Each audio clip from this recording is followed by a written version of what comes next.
ಭೀಮ ಮತ್ತು ಅರ್ಜುನ ಹೋಗುತ್ತಾರೆ.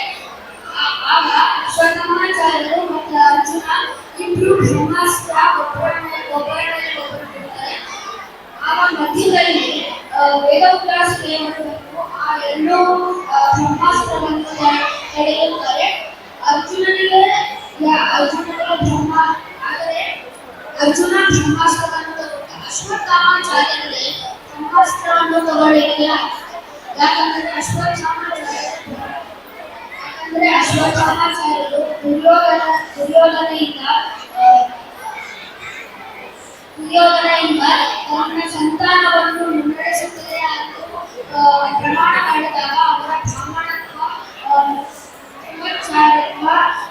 ಹೀನವಾಯಿತು.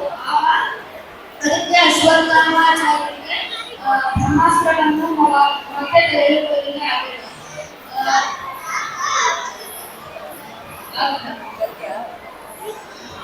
ಆಗ ಕೃಷ್ಣ ಒಂದು ಸಂಕಲ್ಪ